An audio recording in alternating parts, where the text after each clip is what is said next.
दिन पहले हमने चाबहार में एक बहुत बड़ा एग्रीमेंट किया है ईरान के साथ। तालिबान लोगों ने बहुत तारीफ की है हमारे इस निर्णय की। दुबई के वो हर बंदा क्यों अप्रोच कर रहा है? क्यों हम लोग 2003 में अगर मैं गया था ना, मेरा पासपोर्ट था, तो मैं बताता था मैं पाकिस्तान से हूँ, और लोग भाग भाग के आते, from Pakistan, yo from Pakistan, भाग करते। हाँ जी। और तो अब किसी को पासपोर्ट है ना पाकिस्तान से, तो वह पुअर कंट्री।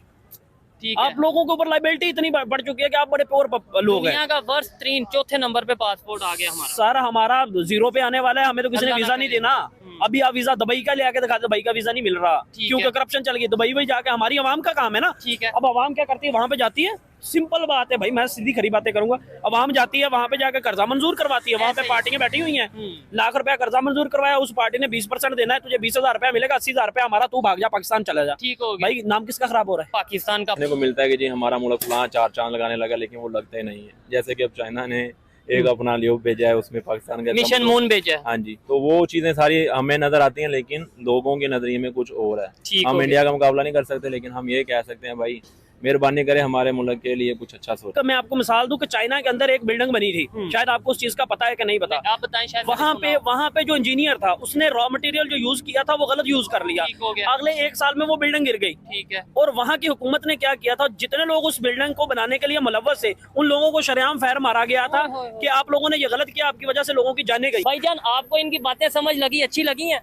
जी बिल्कुल अच्छी लगी हैं। पंजाबी की एक कहावत कहते हैं, एक कहाँ मार के टांग दो ना, दूजे कहाँ लागे नहीं आंदे। ये चीज है। तो एक मार के टांग दिया जाए ना, तो सारे का सारे सीधे हो जाए। आज हमारे साथ जो है नाइला खान मौजूद है, और आज का वीडियो बहुत ज़्यादा इम्पोर्टेंट है क्योंकि आज का रिएक्शन जो है नाइला के रिक्वेस्ट पे रिकॉर्ड किया जा रहा है। बिल्कुल, मैंने शायरा को बोला था कि यार आज के टॉपिक में मैं ज़रूर बात करना चाहूँगी, और मैं स्टार्ट करूँगी धीरेन्द्र शास्त्री महाराज जी से। जिस तरह से दुबई में उनका ग्रैंड वेलकम किया गया, उनको उनको मालाएं पहनाई गई हैं, ठीक है, और वहाँ के जो शहजादे हैं वो खुद आए उनको रिसीव करने। ऐसे जस्ट पीएम के लिए होता है, और वो भी इंडिया के पीएम के लिए हमने देखा था, और इमरान खान को देखा था।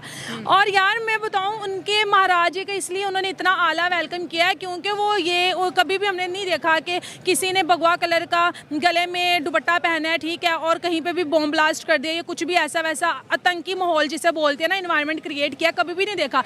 वो मौलाना के क्यों नहीं उस तरह से रिस्पेक्ट करते? मैंने तो कभी भी नहीं देखा। वो जिसकी दाढ़ी देखते हैं, जिसकी शलवार कमीज देखते हैं, उसकी सबसे पहले चेकिंग की जाती है कि यार इस बंदे को तो चेक करो, चाहे वो बिल्कुल इंसान हम जैसे सिंपल होगा, लेकिन वो दाढ़ी की वजह से उसकी, ना सिर्फ दुबई के अंदर बल्कि दुनिया के हर एयरपोर्ट के अंदर उसकी खास किस्म की जो है, जिसका हुलिया मौलाना की तरह होता है, उसकी खास चेकिंग होती है। जिसके मुंह पे दाढ़ी होती है ना, उसको तो वो छोड़ते ही नहीं है, ठीक है। और अभी भी एक बहुत ज़्यादा वायरल हुआ था, पता नहीं किस कंट्री में, कि जितने भी मुस्लिम लोग हैं वो अपनी दाढ़ियों को हटाएंगे, टोपी नहीं पहनेंगे, पैंट शर्ट पहनेंगे। तो इतना कुछ किया जाता है। दुख होता है यार कि सभी एक तरह नहीं होते, लेकिन इन्होंने अपना इमेज खुद इस तरह। और अभी एक और खबर बहुत ज़्यादा वायरल हुई है कि यार जो इंडियंस लोग हैं उनकी दुनिया इस वजह से भी रिस्पेक्ट करती है, उनको अपनी कंट्री में आने की परमिशन देती है। लोग उनको वीज़े फ्री कर देते हैं कि भाई इंडियंस लोग बिना वीज़े के आए। उन्हें पता है कि जो इंडियंस लोग आएंगे वो हमारी कंट्री के लिए कंट्रीब्यूट करेंगे, वो हमारे जो डॉलर्स हैं उसको मजीद आगे करें, वो हमें बिजनेस देंगे, वो हमें अच्छे अच्छे आइडियाज़ देंगे, जिस वजह से लोग चाहते हैं कि वो हमारी कंट्री में आए। और अभी एक खबर भी तो आई है कि अमेरिका के अंदर जो है 2nd नंबर पे जिन CEO की सबसे ज़्यादा हाई सैलरी है वो इंडियन है।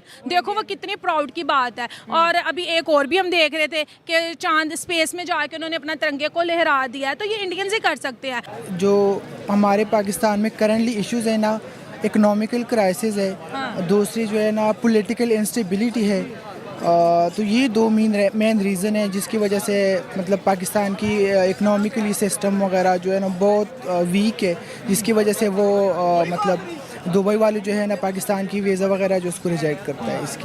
इसके अलावा अगर पाकिस्तानियों के वहाँ पर जो कारनामे हैं उनको देखा जाए तो वो भी तो कुछ अच्छे नहीं होते ना। हाँ, ये बात तो है, पाकिस्तान के लोग तो मशहूर है ना हर जगह में फ्रॉड वगैरह करना, स्कैम करना वगैरह वगैरह, तो इसकी वजह से भी ये भी एक मतलब एक इम्पॉर्टेंट रीज़न है जिसकी वजह से वो वीज़ा पाकिस्तानी लोगों को नहीं देते।